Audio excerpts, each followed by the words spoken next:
Hey, Rory, you know what time it is? 6:38 p.m. Eastern? Nope, it's December. You know what that means, right? No. We're out of money, so we're going to do a whole bunch of Christmas episodes for Frequels. For money, right? Yeah, for money. Lots of money? Not for the fans. No, because I don't want to do a goddamn thing for any of our fans. Welcome to Christmas on Frequels!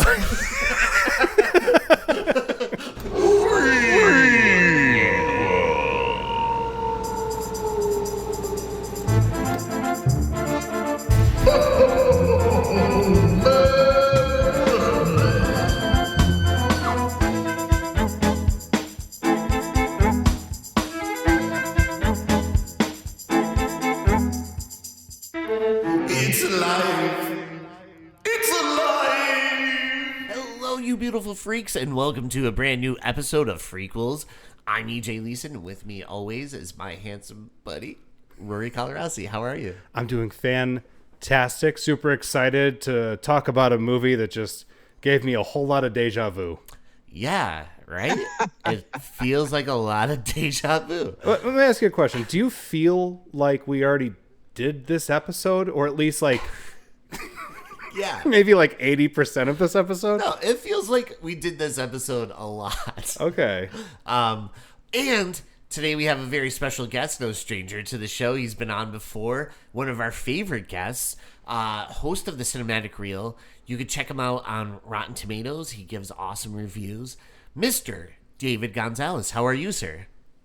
I'm doing well. Today was garbage day, so I'm happy that we're covering this delightful little gem of a movie. I'm very happy to be back.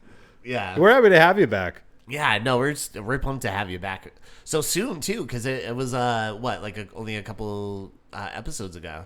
Yeah. Yeah. It was For just Halloween. We were just talking about this off air, but it was this weird serendipitous thing that happened. Like EJ and I were talking about what we were going to do for this fun-filled Christmas season. Which, by the way, Merry Christmas season, fuckers. Yeah, Right? yeah. Yeah. And we were talking about what movies we were going to cover, and this was the first one that came up. And then, like, a day later, Dave messaged me and said, hey, wouldn't it be fun to do this movie? And I'm like, well, we're having Dave on for this episode, 100%. Because I know you've got a lot of stuff to say about it. Oh, man. Yeah, this movie is crazy. But, yeah, no, I'm excited to have Dave back because you just crush it on every episode. Yeah, man. Yeah. I just love your insight. Thank you. I'll try to be as funny as you guys. It's hard to keep up with how funny you guys are. We're not funny. We're just, like, dangerously dumb. Yeah. I would say I'm very, very dumb. So, Mine's a mixture of, like, stupidity and, like, alcohol abuse. yeah, mine's just dumb luck. Just, You're like the Sandman. yeah, just I got bad luck. I got bad luck. Just all the time. There's your Spider-Man reference for the episode. Yeah. Yeah. It's not a Frequels episode if we don't quote at least one of the Spider-Man movies. There is at least one consistent reference that we always make that I'll be talking about shortly. Oh, I can't wait. I love the hat. Oh, thank you. I appreciate it. It was sitting right in front, and I'm like, oh, my hair's a mess from work, so It's a Criterion hat. Oh, yes. Yeah. So let's get into, you guys got to do the Criterion Closet together. Yeah. And I don't, because last time you guys were about to do it, so you guys didn't get to really talk about it yet. So I touched on it a little bit in our like Mungo episode. Right. But yeah, this you did it twice. I'm a maniac, and to the point that the girl who runs our Criterion videos remembered me. Yes. So she decided to take a picture to put it in their archives because I did it twice. Nice. Which is pretty awesome. Hopefully I get into that building eventually because it's that they do press screenings there. So I had to hold Rory's hand. He was very nervous. I was very nervous. I was shaking. There were tears in my eyes. I was like, Dave, what if I'm just not good enough? And he's like, get out there. I could have been a contender. No, but seriously, I cried, and they had to escort me out of the closet. Yeah. Yeah. It was really embarrassing. And do you guys Martin Scorsese was actually in there, and he spit on me. Oh, yeah. Yeah, he was just like, oh my God, who's this whiny baby? I just heard Joe Pesci tell like a really funny story about Martin, where an editor was like, "There's way too much cursing going on, and you can't play this for TV." And Marty's like, "Oh yeah, I guess whatever, right?" And then Joe Pesci's like, "Hey, can I put in my 2 cents? Are we making a movie for TV or for the theater?" He goes, "Yeah, that's right. Fuck this. Let's go." Two legends. Yeah, so good. But talk about your picks. Like, Oh, by the way, Joe Pesci might come up again later. oh really? But go on. Where? Well, we'll see. Okay. But yeah, talk about your picks. So you guys got to pick out a couple movies, right? You picked out what, 3? You said. I did. You only really have enough time to probably grab 3, talk about 3. You went Billy Wilder. Yeah, so I did Double Indemnity, Ace in the Hole, Yeah. and Some Like It Hot. But my big reasoning for choosing Billy Wilder outside of he's fucking awesome is to give a plea to the Criterion folks to please release Sunset Boulevard on Criterion. Why is that not one of them? I know, right? Because that is one of the greatest movies ever made, and it needs to be on Criterion, and I want to own it, and I want to spend my money on it. So if Criterion is listening, I want you to make me spend more money. So please release Sunset Boulevard on Criterion. Like the biggest box set possible. Of Yeah. that movie. Make it like obnoxiously large, like you did your Godzilla set. Yeah. And I don't know where to put it in my collection. Speaking of that, it's funny you mentioned the Godzilla set because I have my Criterion by spine number. Uh-huh. And the fact that that's number 1000 and it's so long, it starts at the 600s and it works its way down to the 1000s is very obnoxious for an OCD collector like me. Dude, I'm having the same problem. I look at it and I'm like, you should be there. Because I have them all in order as well. Yeah. It was the most exciting, thrilling moment of my life when I laid them all on my apartment floor and just started like organizing them because I'm like quite crazy. No, that's cool. But yeah, It's that awesome. one I was like, you're supposed to go right there, but you don't fit there. And even if you did, you're gonna look weird. You look out of place, man. Yeah, and everyone comes over and makes fun of me. Greg Sestero is like a huge fan of Sunset Boulevard. He is. He uses that as a constant reference in the book. Yeah, the disaster artist. Yeah, he always has like quotes that start off almost like every other chapter, right? I wish I knew how to actually read. Right. You know what I mean? Because I would like to read the book, but Yeah. I recently saw Sunset Boulevard on Broadway like a month ago. Oh, really? Oh, wow. That's awesome. It's Nicole, the Pussycat doll, Nicole Scherzinger. Yeah. She plays the Gloria Swanson role. Oh, really? And it's probably the best Broadway show I've been to since Hamilton. It's fucking incredible. It's very minimalistic. There's no sets. It's literally just a screen, and everyone's in black. So it's pretty much relied on performances, and she is incredible. I don't know if you're into Broadway, Rory, but highly, highly, highly. It's a hard ticket to get now, but if you can, it's highly recommended. I love Broadway. I'm a big fan of musicals, so I'm down. Oh, there's a musical that just listed embargo right when I got on this podcast, so I can talk about it as much as I want now. If you'd like to know. Oh, that's right. You got to see. Well, we'll get into that. Let's get into what we saw this week. Oh, yeah. So one thing we like to do is talk about movies we saw over the week. So let's start off with Dave Gonzalez. What did you see, buddy? His gun is loaded. Yeah. Yeah, it actually is really loaded. I'm gonna save that one for last though, because it just lifted embargo an hour and a half ago. I'll be quick. So I have been quite the busy bee because it's Noirvember, so I've been catching up with some noirs on the Criterion channel. Nice. I saw Gilda, really liked it. Rita Hayworth, Hey, phenomenal. Weird fact: Becca literally just watched that. Did she like it? Yeah, she loved it, but there's a possibility that you were both watching it at the same time. So funny. Saw the Crimson Kimono. It's okay, nothing crazy. Murder by Contract. Shout out to Martin Scorsese because he recommended that movie. Not to me, not to me physically, just in general. Also saw another one named Laura. So it seems like I'm going by names here. Laura is pretty incredible. The Big Heat. If you like John Wick, this is like 1950s John Wick. a guy's family gets murdered, and he wants to know who did it and get his revenge.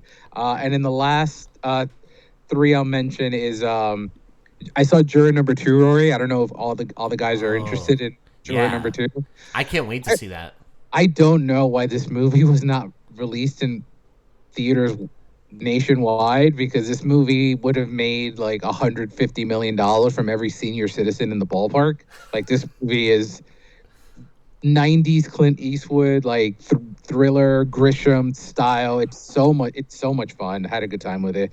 And then let's see if I can sell this movie to you guys. So, do you guys know who Robbie Williams is? Yeah. Yeah. Yeah. I Okay. love Robbie Williams. So there's a biopic that was just, I saw this the same day as the last movie I'm going to talk about. So it's a biopic, musical biopic, pretty much rags to riches, nothing that we have not seen before, except Robbie Williams is played by a CGI monkey. I remember when I was on Real Chronicles about a month ago, Hunter was on, and he was talking about it because he had just seen it. And as soon as he said that Robbie Williams was going to be presented as an ape, I was like, have all my money. Same. It's so good, dude. Like, I cried, and I don't really like musical rags to riches biopics that much anymore because they're pretty formulaic. But Yeah. like this movie legitimately made me tear up at the end, and I'm Yeah. like, you motherfucker! Like, what the fuck are you doing to me? It's just the monkey. The ape, and the funny thing is, he's the only character that's, even his parents are humans. That's awesome. I love it. Something's off with Robbie. Yeah, like, and they don't even address it. It's like it just is. It's a state of life, essentially. Does every single kid in the neighborhood swing from the chandelier, or is it that is just a weird quirk from our Robbie? I kind of vibe with the fact that this movie should get an Oscar nom for VFX, because it's on the level of Planet of the Apes, like the Caesar Wow. CGI. It's really that good. Just That's take all awesome. my money.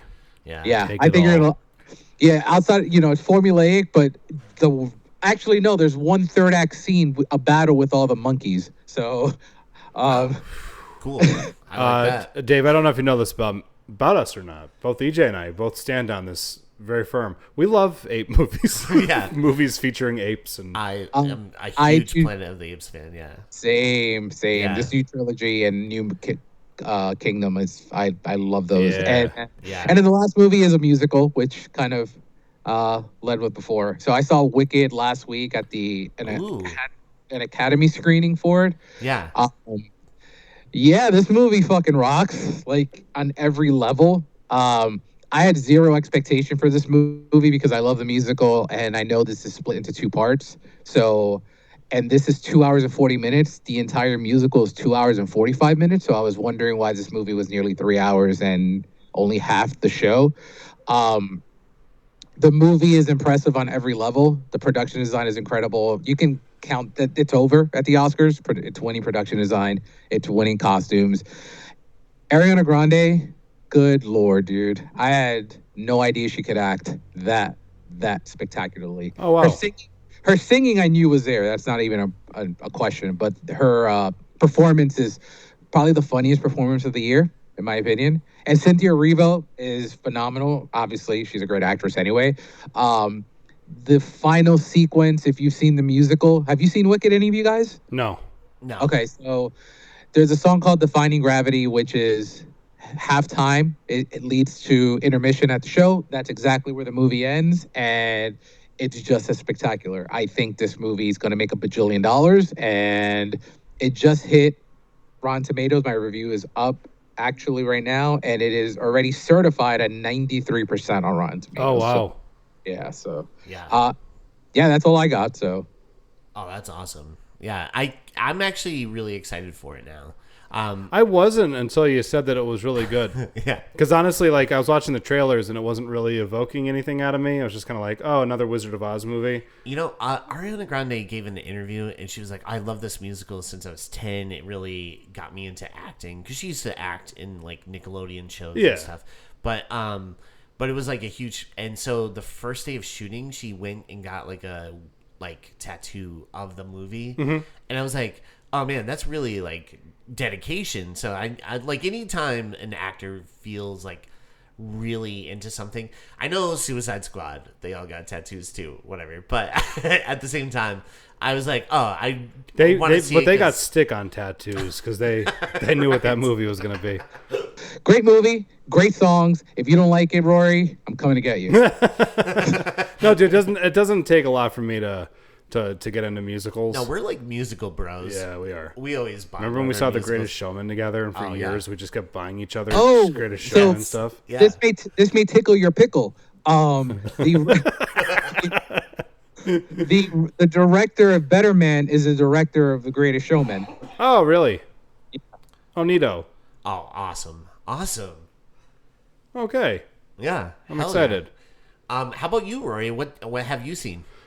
I've had a pretty busy week. I've had a lot of stuff going on, so I didn't get to watch a terrible amount of movies, but I did watch Eyes Wide Shut stupid me. For a specific podcast, Dave. You can give a little shout out to your podcast if you'd like. Sorry about that. Yeah, we covered Eyes Wide Shut on Real Chronicles last week. Yeah, you can look it up. It's a lot of fun, that episode. Speaking of a movie that we reference a lot, and Joe Pesci, Beck and I watched Home Alone. Oh, yeah. I love that movie. You know what's weird about that one? It just gets better every time you watch it.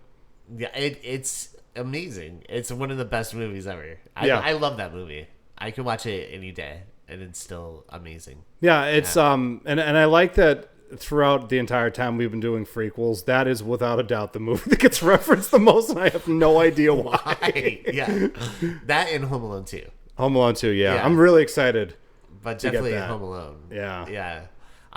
One of the hardest times I've ever laughed on this podcast is like when you referenced this is it, don't be scared. And I lost it. Don't get scared now. Yeah, that was one of my favorite episodes because it's just me, you, Vince, and Matt Rinaldi laughing for 5 minutes. 5 minutes. And then I none of us being able to catch our breath, and I'm like, I'm leaving this in the episode because it's kind of like joyful, you know what I mean? Yeah. Oh, absolutely. And then what did you see? I kind of kept it light this week. Yeah. I've also been super busy, so I didn't really get to see a bunch of movies. But I did get to see A Real Pain in theaters, and it was good. I liked it. Jesse Eisenberg wrote and directed it and stars in it, but Kieran Culkin really kind of, and Jennifer Grey is in it, which I had no idea that she was going to be in it at all. From Dirty Dancing. Okay. So I liked it though. It was cool. I feel like you didn't love it though, because I know you didn't. I can tell. I know your tone. No, I loved it, but it's like something I want to talk about once you see it. Yeah. I feel like then we can really, You're just afraid the Culkins are going to come after you. I am. We have too much Culkin in this episode already, and but a lot of people at home don't know this, but EJ actually has a Culkin phobia. Yeah, we actually have to talk about it a lot off the air. We talk about it. Yeah, sometimes. Scary. Yeah, sometimes I have to go over his house and just look under the bed for him. I don't know how many there are. They're like mogwais. They just keep multiplying. Yeah. I'm like, wait, which one was in Scary Movie? Scream 4. Which one was that? I think that was Rory Culkin. Rory Culkin, yeah. Okay. And then Kieran was in Scott Pilgrim? Right? Sure, yeah. Okay. Yes. All right. Yes. All right. I always, I don't know. I'm just, I'm Culkin. I'll tell you what, man. Later on after the show, I will go over your apartment and look under your bed. Thanks, man. I'll prove that there's no Culkins under there. No, but honestly, Kieran Culkin is like phenomenal in the movie. But yeah, no, it's interesting. I don't know. It's definitely like a worth checking out. I'll say that. Okay. Yeah. Do you see anything else? I finished watching The Penguin, and that show was amazing. I did not expect to be like, I don't know. I thought it would be interesting, right? But the mother from How I Met Your Mother, isn't it? Kristen Matoli. I think that's how you say her name. I'm sure. But she steals the show. Like, she's like the best part of the show. I like her a lot as an actress. I remember when she was Yeah. on How I Met Your Mother, and some people were like disappointed or something. And I think she has a really like nice quality about her. Yeah. Like I like her a lot as an actress. She is frightening in Is The she? Penguin. Yeah. Yeah, she's phenomenal. She's so good. Well, let me ask you a question. What's scarier? Is it her or the Culkins? It might be Sophia Falcone. Oh my God. No, she actually like is really, really good in this show. I feel like after this, I feel like we'll be seeing her in like bigger things. You know what I mean? Like Yeah. I feel like she's gonna be pushed to the forefront. more. They'll cast her in a Star Wars movie they'll never make. Probably. You're not far off, my friend. Yeah. But yeah, That's really funny, by the way. There's always these like Star Wars projects that get announced. And they're like, new trilogy from Rian Johnson. Never mind. never mind. Those guys from Game of Thrones were supposed to have a trilogy. It's gone. Patty Jenkins. Patty Jenkins Is had that something. still happening? I don't know. None of it's happening. No? Oh God. Because Patty Jenkins was like really pumped. Yeah. To do it. Yeah, I know that even like those guys from Game of Thrones, you could tell they were like rushing off the set of Game Yeah, of Thrones. like- And let me tell you, that last season shows. Like, come on. Let's just get this over with. We're moving on to bigger and better things. Now they work at like a Target. Kay Harrington is like, hey, can I talk about my character for a second? They're like, no, kid, get don't fucking work. Oh no! Yeah, that what a disaster. I know. My take is I didn't hate it as much as other people, but it did feel very rushed. Yeah, Yeah. there's some high points, Right. But it did seem like an Olympic runner who face planted right before the finish line, Yeah. and then like a dog ran out and just started biting him. Right. That's kind of what it is. Because I remember watching like the first like 4 seasons and being like, hey man, if they land this ship, this is gonna go down in history as like the greatest TV show ever. And then after 4, little by little, it just started getting the cracks started to show. Yeah. But we don't have to talk about Game of Thrones. Yeah. We don't have to talk about that. Let's talk about a movie that doesn't feel rushed at all. You guys ready to tackle 20% of a movie? Yes. Today we're talking about Silent Night, Deadly Night Part 2. Now, this movie is Well, before you get into it, can I ask you guys a question? yeah. Did they really think they were going to get away with this?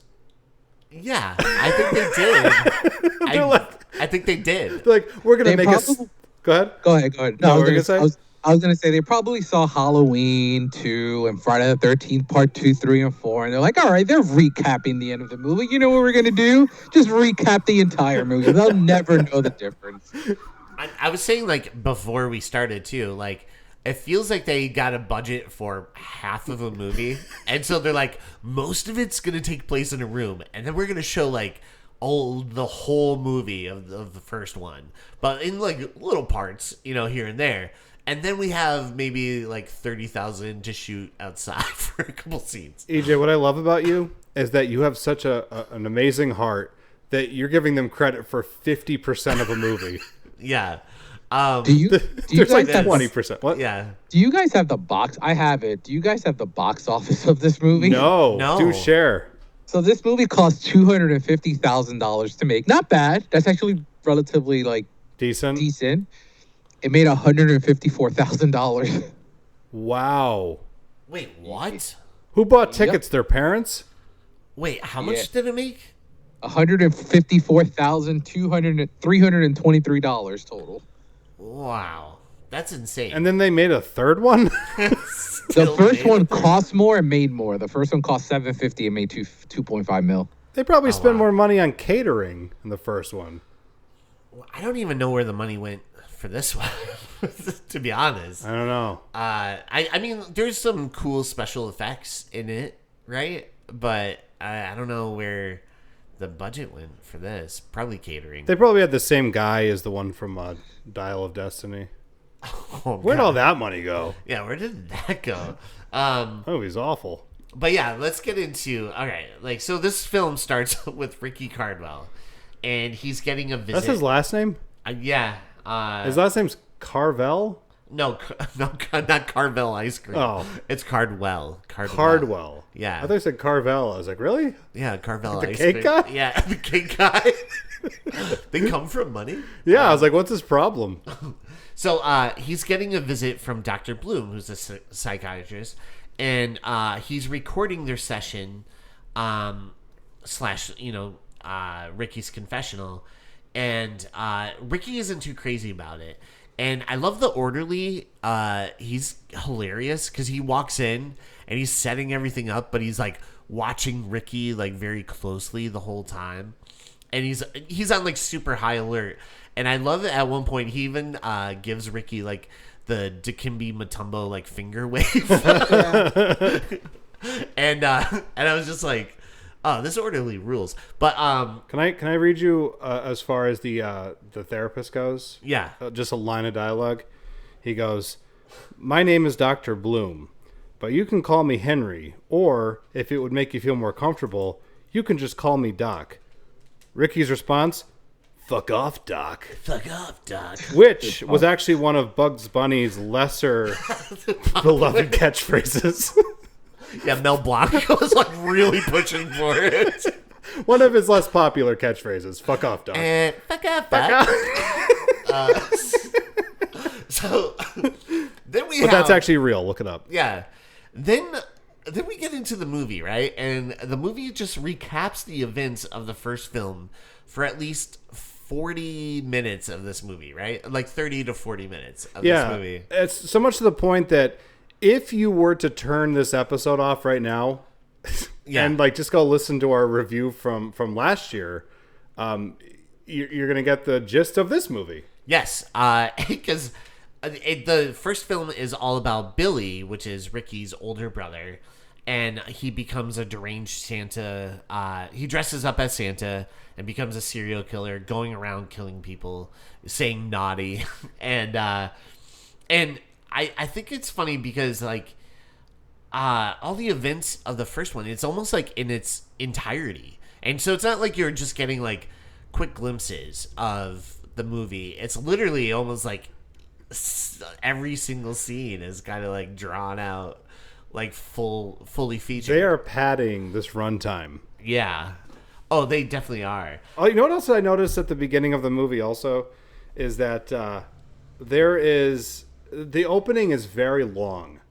Like when they're going into like the interrogation room and they're setting up the tape recorder and the orderly is just kind of staring at them. Yeah. So I'm like, this movie is literally like 80% the original and 20% opening. Yeah, absolutely. It just keeps going. And like the majority of this movie takes place, like the new stuff, in this one room. Did you know that that Christopher Nolan actually got the inspiration? Oh, God damn it. Well done.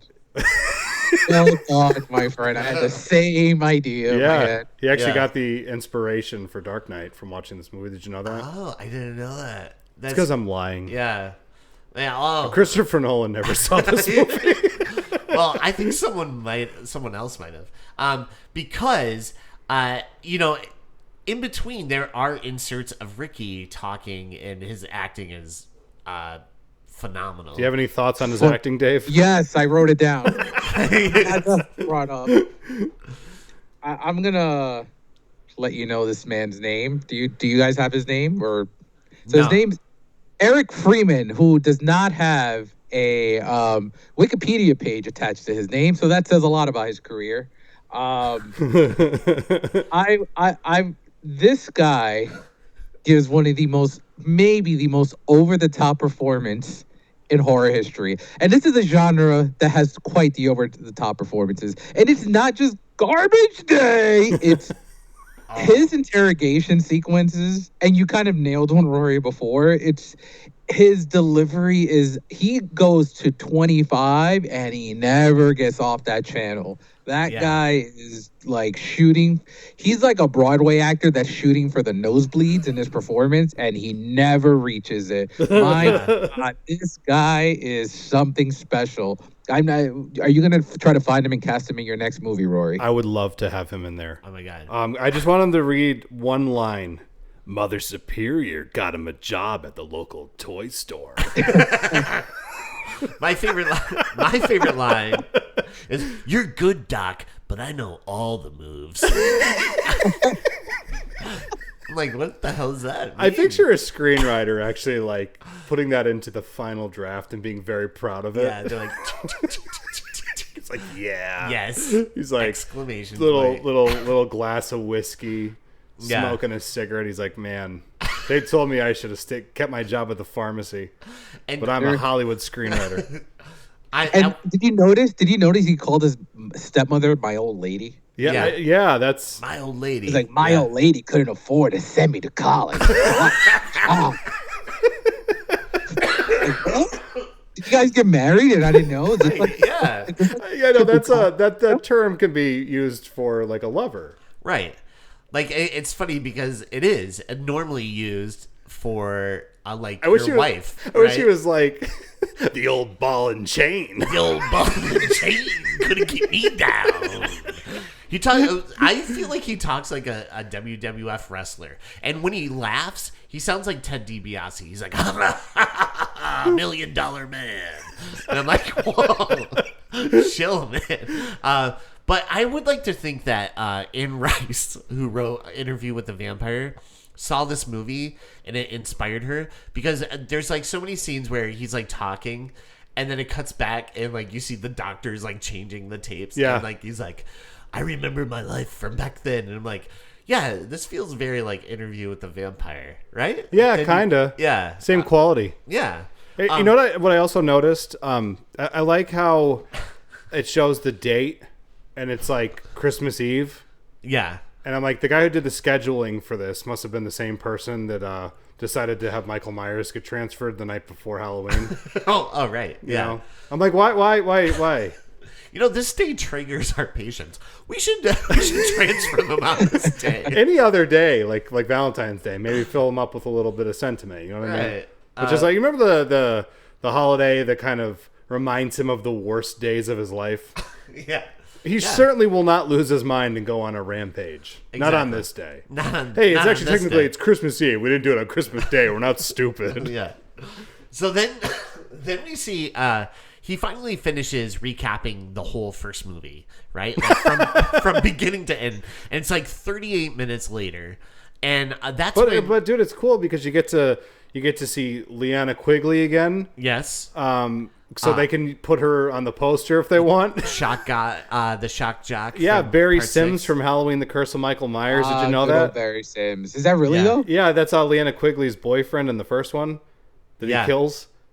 Oh shit! I didn't know that was the same guy. Yeah, he was actually in other things, which is kind of funny. We also get to see a shot of that cat, Yeah, the little cat that's in the movie. and the sleigh ride scene Yeah. where he goes down on the sled, which is probably my favorite kill of the first one. If I was a little bit more ambitious, I would literally, for this review, just start inserting clips from our last review so that we can talk about all the stuff from the past. Exactly. Seriously, if anybody at home is just listening to this episode and has never seen Silent Night, Deadly Night Part 2, You already did. Yeah, you pretty much saw most of it. Yeah, already. Yeah. So then Ricky gets into how he was adopted by a family that didn't celebrate Christmas, and life with them was pretty good until one day, young Ricky gets triggered by a couple of nuns. He just sees like nuns walking down. Wait, what were they? Nuns. Nuns. The nun. I'm the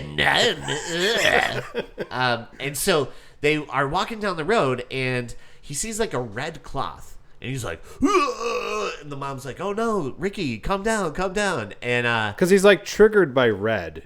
yeah, It's not like Christmas. It's like just the color red. the color red, which is He's like a bull. yeah, it's like insane. But yeah, so Ricky just has a trigger, and it's the color red.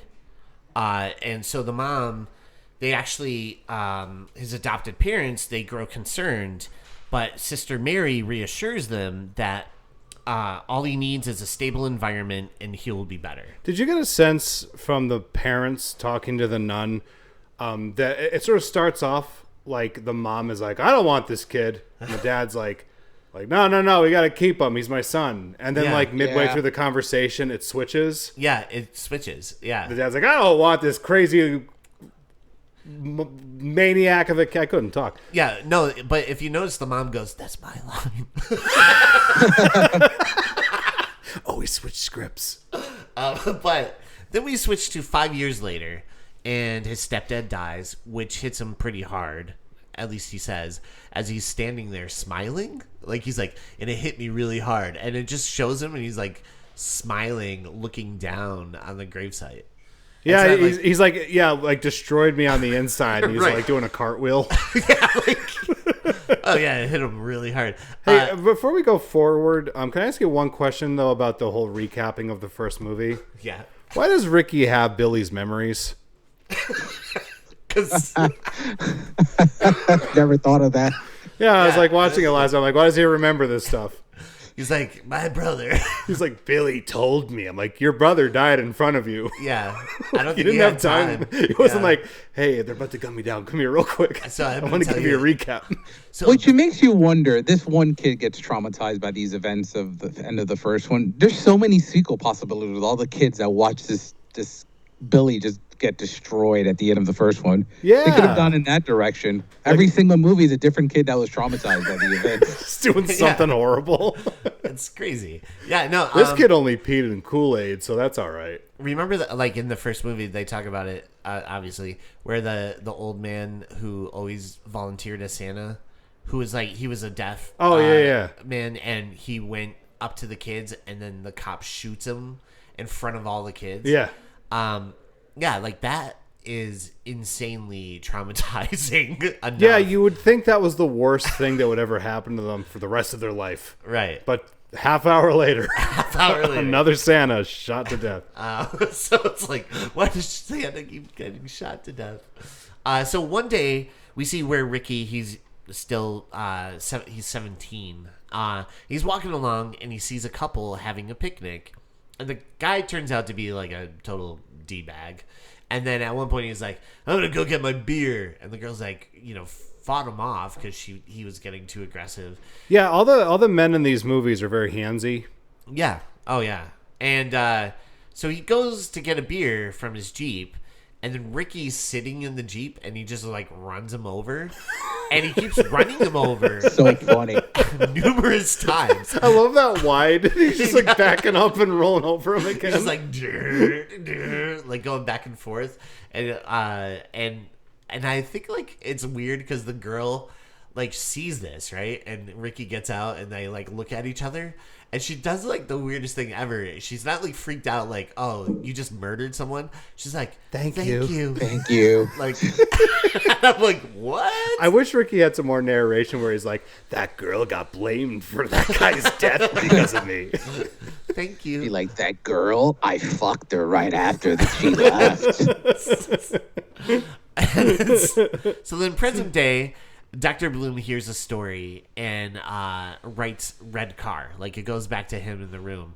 And I'm like, oh, what a good note. And That's like our notes. yeah, it's not like, it seems like the color red triggers him. It's just like red car. And he circles it. And I'm like, yeah, They don't make these. Not many of them anyways. good note. And then Ricky then recaps. He's like, then I turned 18. And it's really funny because at one point he's 12 when he gets adopted, right? 5 years later, his dad dies, so he's 17. And then it's like, now I'm 18. And it's like It's a like totally completely different actor actor. who, like, juiced up. Like, he's like, ripped. Like, Yeah. Eric Freeman. I think they were trying to go for like that transition that they had in the first one with Billy, Yeah. where he's like, this job's for a man. And then she's like, oh, Billy, will you come in here for a second? And they kind of do that slow from his feet upward. And he's just like this jack guy. Dude. I think they were Yeah. trying to do something like that again, but they forgot to give her like a reveal and have it mean anything. And I don't think they understood timelines. They definitely didn't, because he goes from looking like like one guy to a completely different guy. Yeah. I'm like, oh, that's Ricky? So it's a year after he jeeped this guy, and so he's now outside of his job, and he sees Rocco, who is basically like shaking down this guy for money, and then Rocco ends up punching the guy over and over and over, and Ricky gets triggered by Rocco's red handkerchief. It wasn't even a handkerchief; it was like a towel. He just like pulled out like a red towel, and so Ricky's like, ugh, and so he. He goes out like Incredible Hulk. He like lifts him up into the air like with one hand, and he pulls out this umbrella from somewhere. And I have to say, it is a pretty awesome kill because he like sticks the umbrella through Rocco, and not only does he like stab him through the chest with the umbrella, but then he like opens it, kind of making like Rocco a patio table, and like and it's just in time too because it's immediately it starts to rain. It's actually like a really beautiful shot. Yeah, it's actually like the blood on the umbrella and then the rain coming down. Yeah, it looks really really good. Yeah. It looks really really good. I really like that scene a lot. Did you know that scene where like he stabs the guy with the umbrella and it opens up? That was actually like a deleted scene from Mary Poppins. Yeah. Did you ever see that version? No, I never saw it. Oh, dude, it's awesome. It's like the new one with Emily Blunt. Yeah, it was actually the original title was actually Mary Poppin' a Cap. Oh. Did you ever see that? No. Yeah, she just went around shooting people like Ricky. Oh my god. Yeah, dude, it's real dark. Jeez, Yeah. I didn't know it got like. And then that. like Disney was like, "Yo, you need to liven this up." Yeah. It was just really dark. Damn, Yeah. I didn't know it went like that. Mary Poppin' a Cap. Look it up. So, Dr. Bloom, who is now sweating like young Vince, adds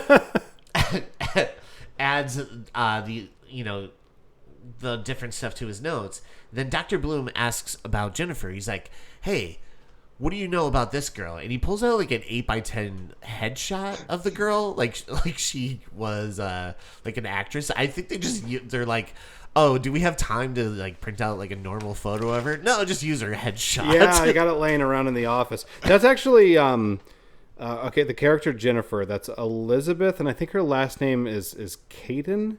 Elizabeth Caden. I think that's her name. Real name. Okay. But she was Robin in Friday the 13th Part 7, The New Blood. You might remember her as nameless teen who got stabbed and died. Oh, do you remember her? Yeah. She actually did have a name. It was Robin. Oh, In the movie. And I'm sure you remembered that. Yeah, because I have a girlfriend named Robin. You do. Spelled differently, though. Yeah. But so he gets into how he met Jennifer. There's a cool split diopter shot in that scene, by the way. Yeah. There's a real neat shot, and and it was in this movie, which is surprising. But there's like a shot of Ricky in the foreground, and you see the doctor behind him. It's like that Burden of Beauty shot. Yeah. I love shit like that. So then Dr. Bloom asks about Jennifer. And so Ricky goes into how he met Jennifer. And she almost kills him. And he falls in love with her. Like, she almost, like, runs him over, basically. And almost kills him. And he's like, wow. And she's like, wow. Yeah, she kind of, like, laughs. Yeah, she, like, laughs. She didn't ask if he was okay or anything. Yeah. She just ran him down. And for some reason, he became Fonzie. Yeah. Did anyone else notice that? Yeah, he has like a motorcycle and he's just like riding around. I wanted her to like look at him and just be like, "Tell me about it, stud." Oh yeah, that would have been so good. I got chills. They're multiplying. So then we see a motorcycle and they hop on and they kind of bond by riding this motorcycle around. And eventually they, Susudio. Hey, it's Bruce. You can't see it. Good. You can't see him right now, EJ. But Bruce is on the screen. Ooh. Bruce is a cat. He's a cool cat. Yeah. He's one Bruce cool cat. Yeah. So then we see Ricky and Jennifer, and they're on a date at the movie theater, and they're about to watch a horror film. But Ricky gets annoyed by like this Kmart Jay Baruchel who won't shut the hell up. And which, by the way, what happens to that guy? I was like rooting on Ricky. Yeah. I was actually hoping it was like the scary movie scene with Brenda where like the killer, I don't know if you remember this, but the Ghostface killer stabs Brenda, Uh-huh. and then like a lady's like, "Yeah, give me that knife," and then Oh, yeah, she, they like, keep joins stabbing, in, yeah. and everyone keeps like joining in. I was like, that would have been great. But anyways, Ricky gets up. He's like, "I'll be right back," and leaving Jennifer there, and she gets a visit from Chip, and Chip is like maybe the best actor in this movie. Was that his name was Chip? I thought that Yeah. was Johnny Lee Miller from Trainspotting. It does look like He looked like Sick Boy. it does. I love that movie. Yeah, Trainspotting It's rocks. so good. But yeah, so she gets a visit from Chip, and we kind of find out that Chip is Jennifer's ex-boyfriend, and she now kind of hates him because not only did he stand her up and cheated on her, but also ruined her favorite sweater. Yeah, which again, that kind of implies that he was also handsy because all these guys can't keep their fucking hands to themselves in these movies. Oh, A lot of okay. handsy guys. Yeah. Yeah. Hey, so we didn't talk about this. We're kind of blowing past it. The movie they're watching is footage from the first movie. So now there's like footage from the first movie and the movie within the movie. Yeah, and it's the scene where, in the very, very beginning of the very first movie, of the guy robbing a convenience store and shooting the guy and then taking off in the car. And that's just the scene from the first movie. They were so lazy It was that when so they went to lazy. the movies, they had to play footage from the first movie. They're like, can we get rights to anything? No. I mean, they could have just not shown the screen. Yeah, they could have just been like, "Wah!" Yeah, like could have had like Play, some, like, some scream chainsaw noises or something. and everyone Yeah. could just kind of flinch and react to it. But Right. they're like, no, we're gonna use every inch of film shot on that first movie. Yeah. And then we see where, Ricky ends up killing the annoying guy in the back. And meanwhile, Chip warns Jennifer he'll be around all summer, and eventually she'll get back with him. And then he takes off with another girl named Roxanne. And if you're worried, like, oh, what about Roxanne? They never come back to her. They never bring back Roxanne. So the next day, Jennifer and Ricky are walking along, and they run into Chip. And Chip gets in Jen's face a little bit, and Ricky then kills Chip with like jumper cables. Which again, just awesome. Just an awesome death scene. Unfortunately, in this movie, but yeah, he like kills Chip, and Jen starts freaking out. Can we call him Sick Boy? Yeah, sick boy. And Jen starts freaking out like a normal person would on like the Jeep lady, right? So she starts freaking out, and Ricky then strangles her, and that's when a cop kind of shows up out of nowhere. He's like, "All right, buddy." It's Officer Walton Goggins. Oh, yeah, it does. It does look like him.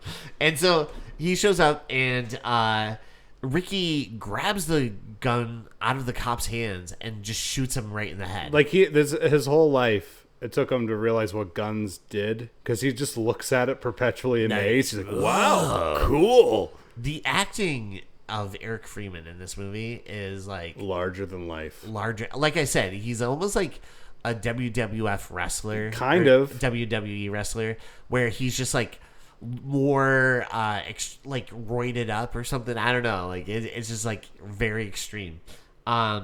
Then we see where Ricky, who now has a gun, a neighbor comes out. He's like, "Hey, what's all that noise about?"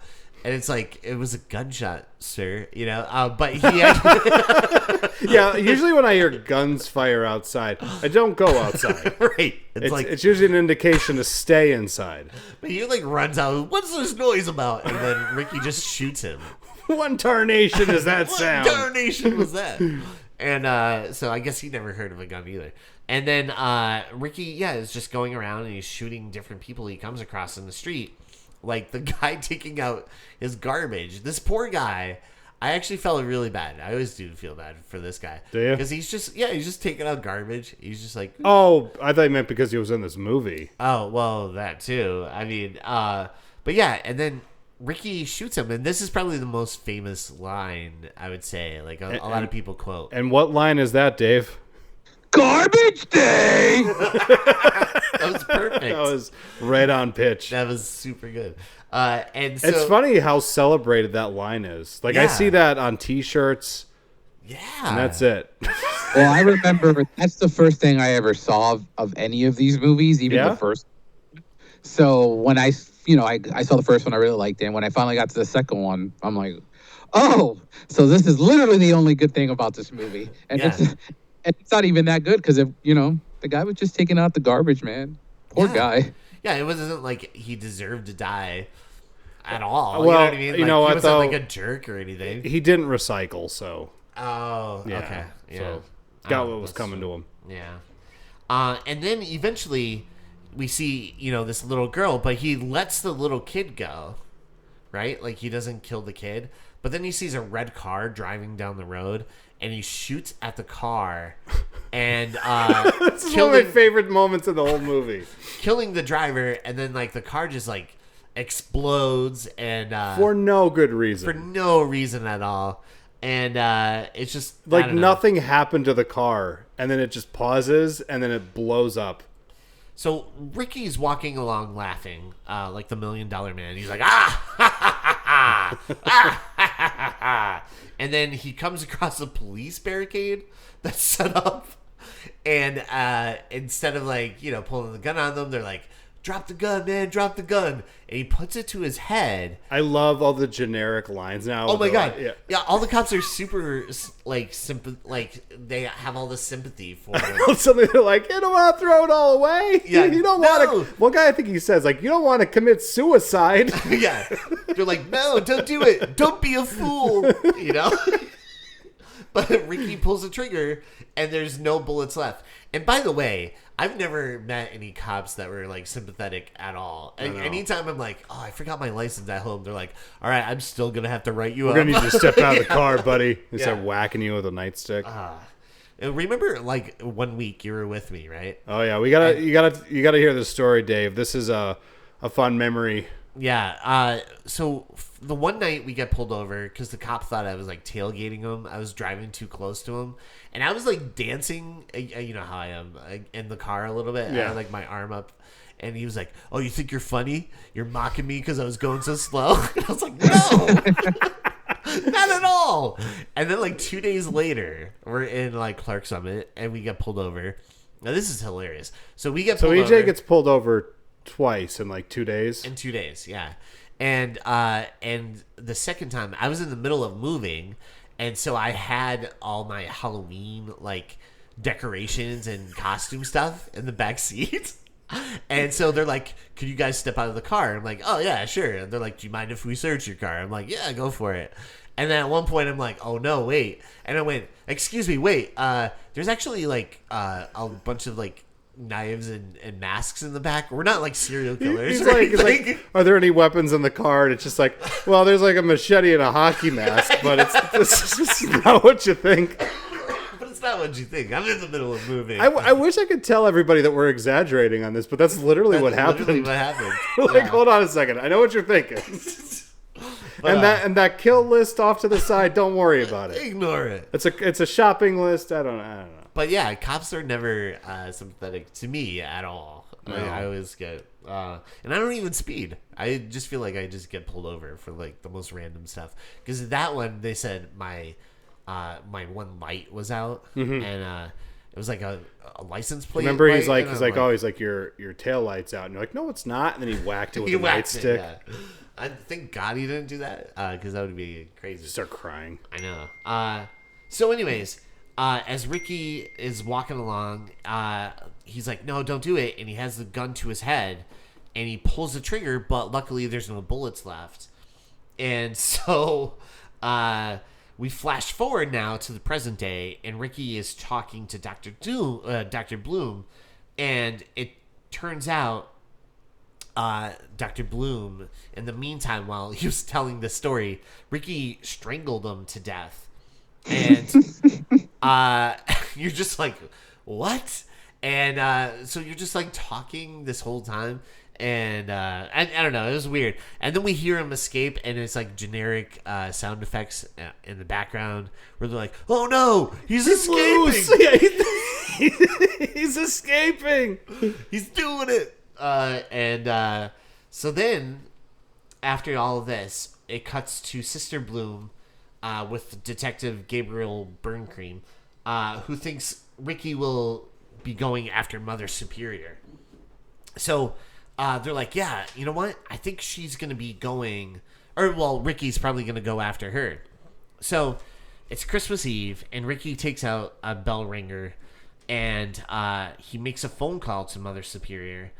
And and I have to mention, Ricky's laugh it's very addictive. Like, I kind of love it. But Mother Superior hangs up, and she's like totally unaffected by the strange call. Like, it doesn't bother her at all. Like, she's not like, oh, that must be Ricky, you know, like, or, oh, what, you know, like, she literally was attacked like a year ago or whatever it was. Not a year ago, but, you know, like so many years ago. But she's like, oh, what a strange call. But she's like totally unaffected. Like, she's like, okay. And then she just like goes away. Mother Superior? Yeah. So I have a question.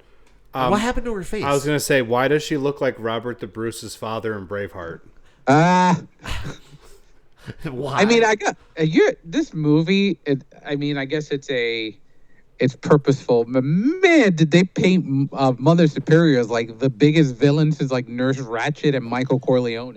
Yeah, seriously. I mean, I maintain this. I know it's like they're like two different actresses that played Mother Superior.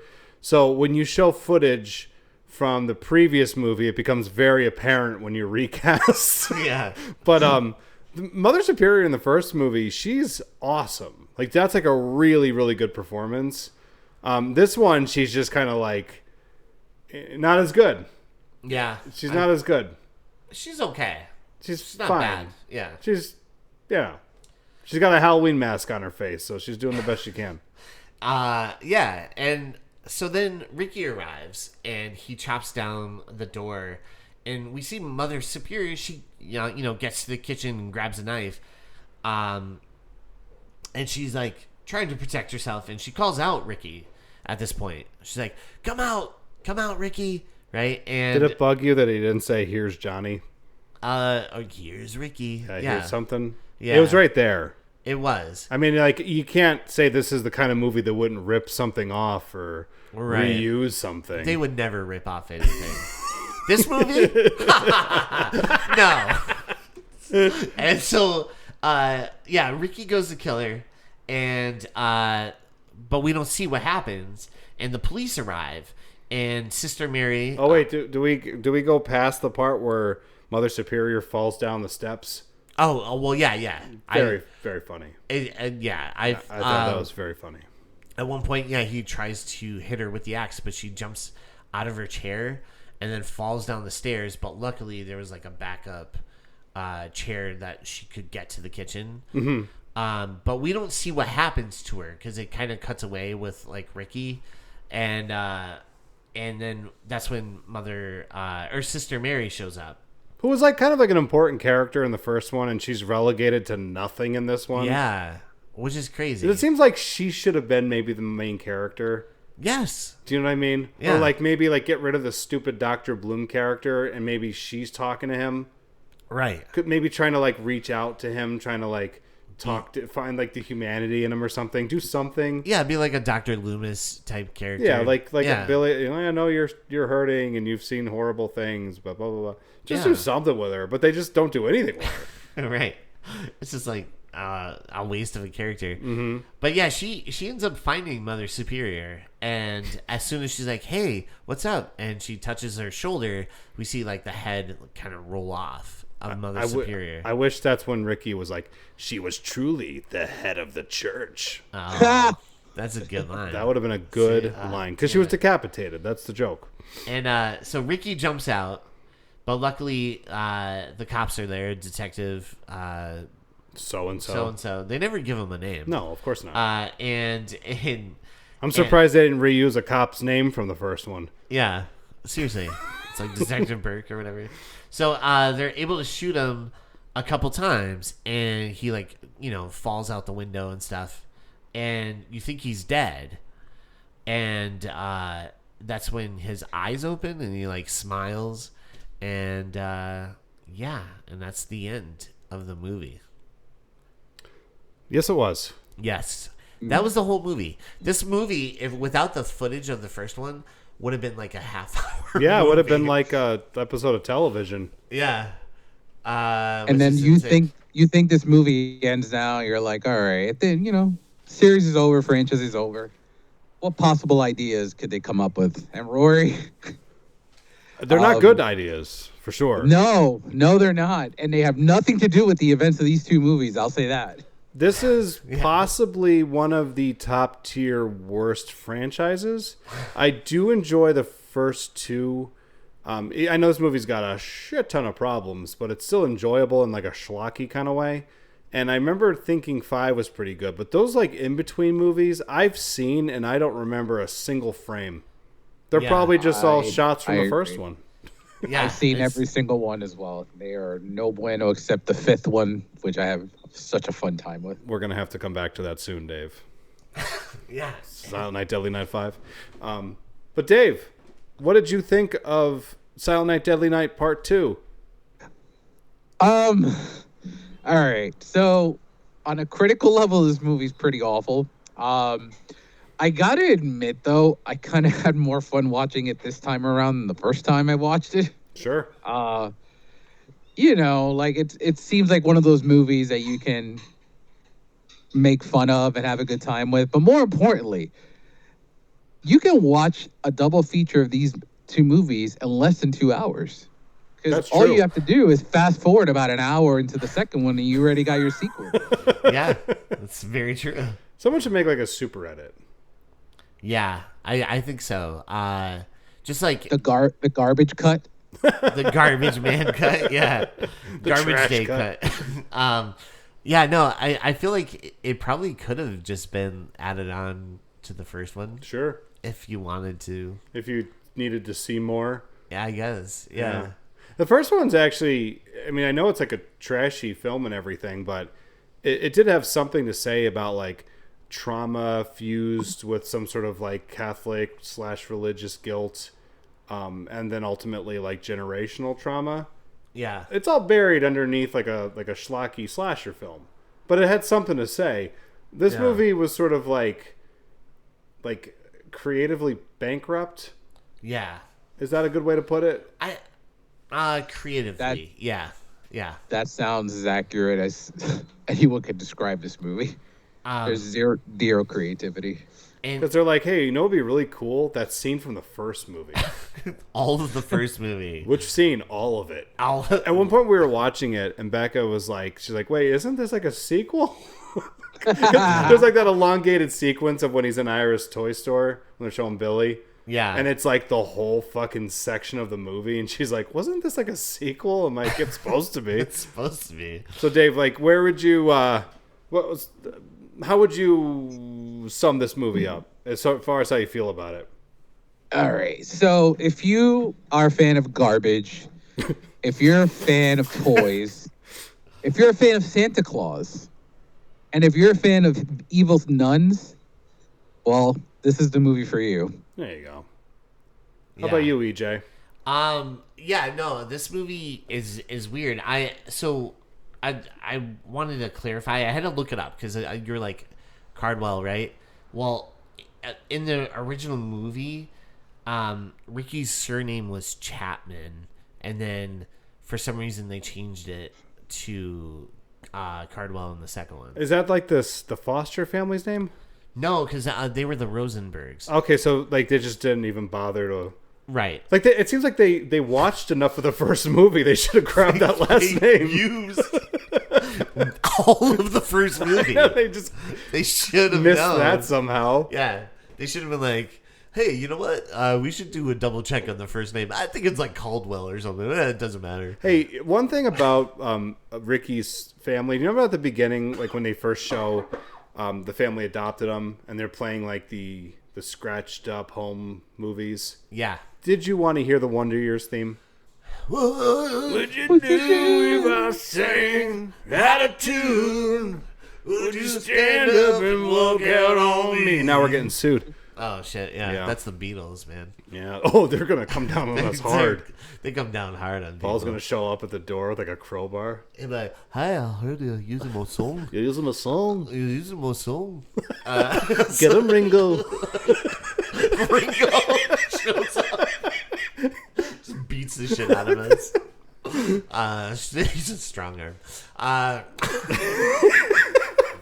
But yeah, no, this movie is it's it's weird. I wish they could have created a whole movie that, you know what I mean, using Eric Freeman and stuff, because he is a lot of fun to watch. He is not like really a good actor by any means, but like he is fun to watch, and he plays it very like, I don't know, like a WWE character. I don't know, like, but when they're cutting a promo or something, you know. I kind of want to watch the movie of him just doing grocery shopping and asking if anything's on sale.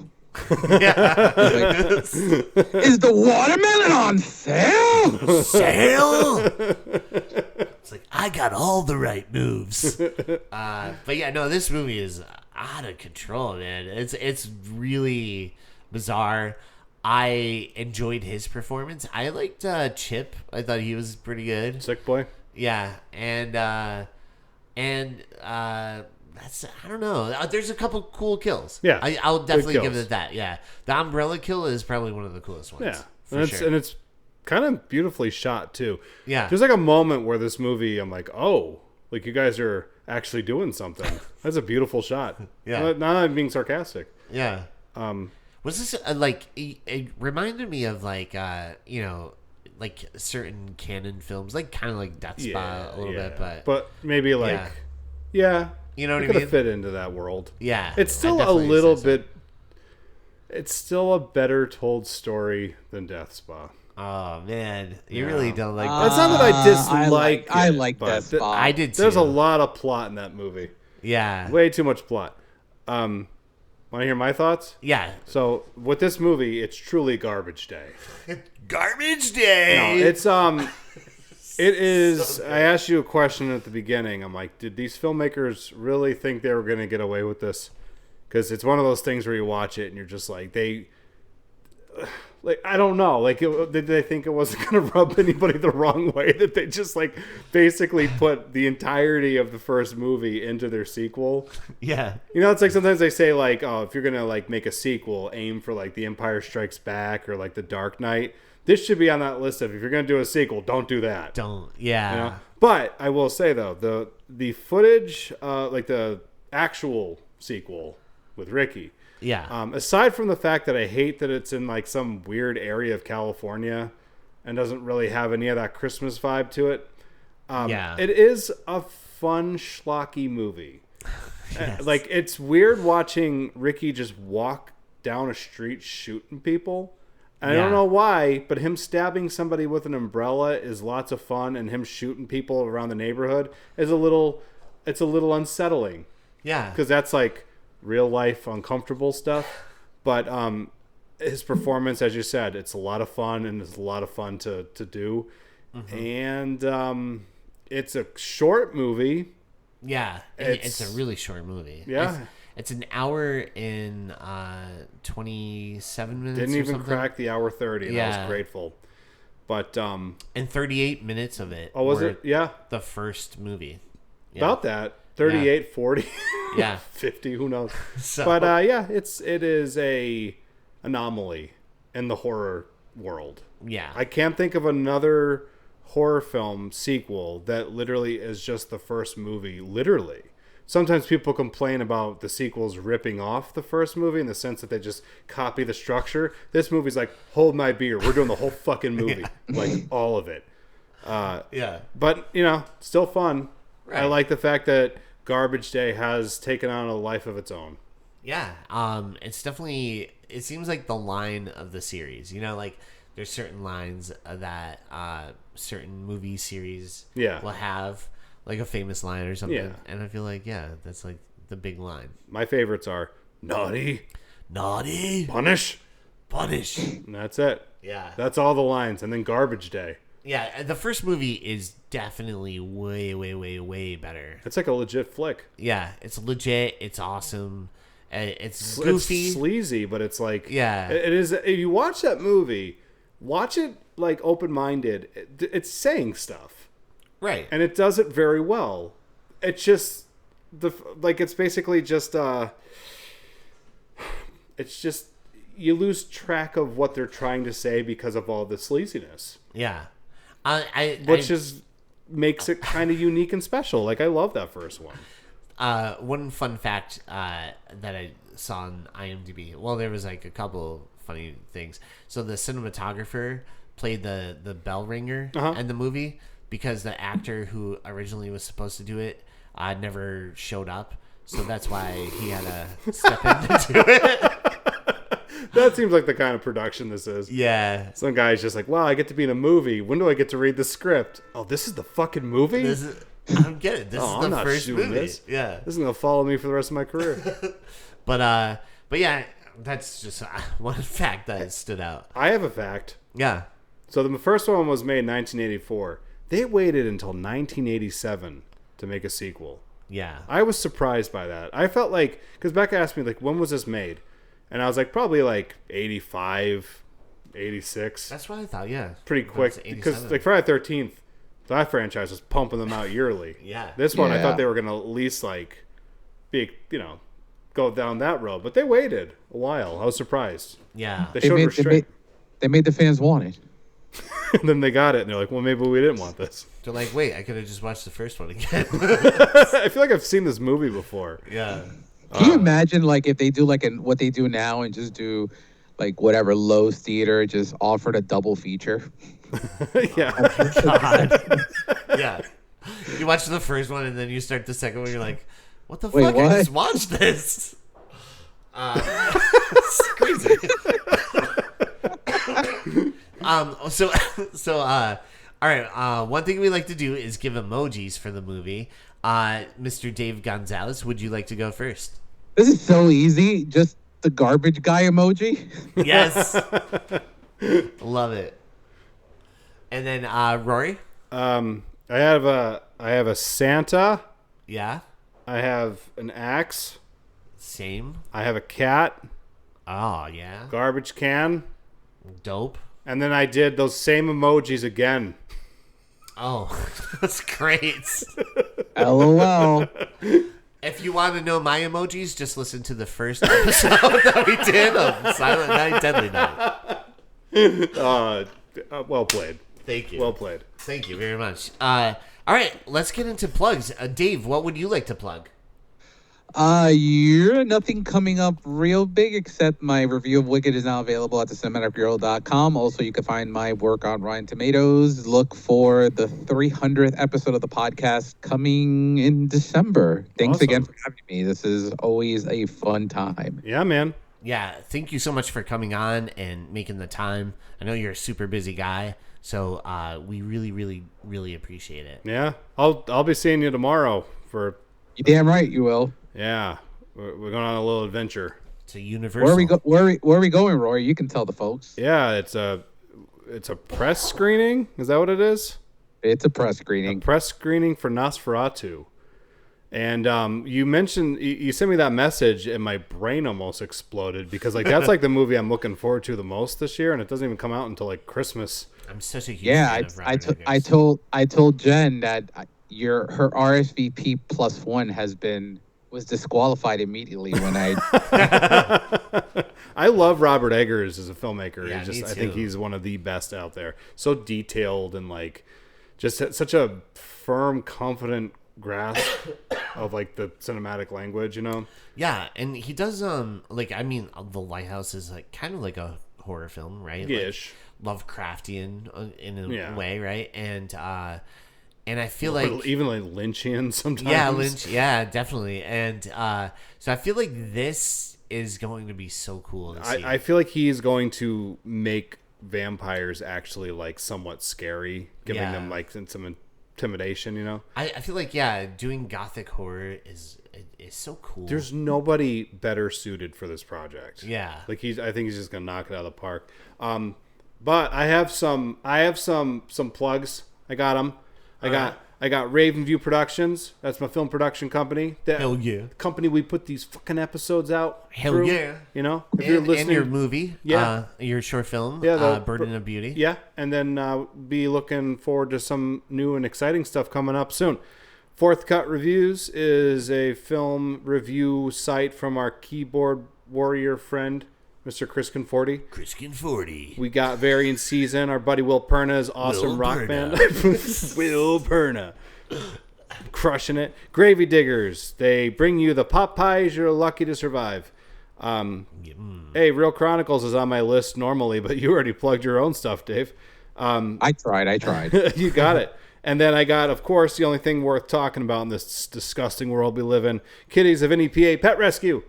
The cat from Silent Night, Deadly Night and Silent Night, Deadly Night 2 by default is actually working with Kitties of NEPA right now to help you find the cat of your dreams to take home. So you can go adopt cats and you can get them some food and you can do all sorts of cool things. Stop being selfish, America, and go adopt some soft cats. How about you, EJ? Yeah. I got some music to plug. Adam Farley's music. He's our BFF, and he has some awesome music you could check out on Spotify, iTunes, or wherever you listen to music. Also, Chris Alou, Songs from the Hallway, which is a great little EP that he put out. Hell yeah. And it's freaking awesome. Jon Snow. Jon Snow, The Metal New Messiah. He has a bunch of upcoming shows. You could check it out on easterntribute.com or the Facebook or their Instagram. But he's in like 18 different bands. And it's all like new metal. And it's awesome. And you have to see him live. He's amazing. Yep. It will change your life. Change your life for the better. You will convert. And then You'll clean your fucking life up after one show. Comics on the Green, love those guys. Our pal Becky came in and did Scream 3 with us. Crushed it. But yeah, you could check out their stuff. It's awesome. And Shanty Town Design, who designed our website. A personal Da Vinci. Yep, the Vinci. Da Vinci. Hooked us up, and it looks awesome. And they do all great work, so I highly, highly suggest them. And contact them if you are working on a new project. They're the go-to guys. Jess Maone for designing our logo, the Freakles logo. And finally, Three Jacks. Check out Three Jacks in Dunmore on Blakely Street. The burger of the month for December. Do you know what it is? It's called the Grinch. Ooh. Yeah. And what is that? It's got stuff. Like a bunch of I stuff? should know this off the top of my head, but sadly I don't. No, I'll it's all probably good. just edit this out. All right. But the Grinch is burger of the month, and just come in and find out for yourself what it is. Go on an adventure of your taste buds. Also, finally, check out frequelspodcast.com. You could go there. You could find all of our podcasts are listed there if you want to go check out older episodes or revisit older episodes or new episodes are always dropping on there. Also, we have pictures there. We have merchandise, like if you want to buy like a Frequels t-shirt or glassware. All the proceeds will be snorting up our nose. Right. Yeah. Absolutely. And then, also you could write us an email there, or like if you want any like suggestions or movies you want to hear, or certain guests you're like, please bring this person back, hit us up on that. Let us know. And finally, we want to thank Mr. Dave Gonzalez for coming on the show. Thank you so much for doing this, buddy. Thanks again. Can't wait to be on next time. Yes. Awesome, absolutely. man. Yeah, thanks for coming on. I'll see you in a few hours. I'll see you in less than 24 hours. Heck yeah, man. It's going to be awesome.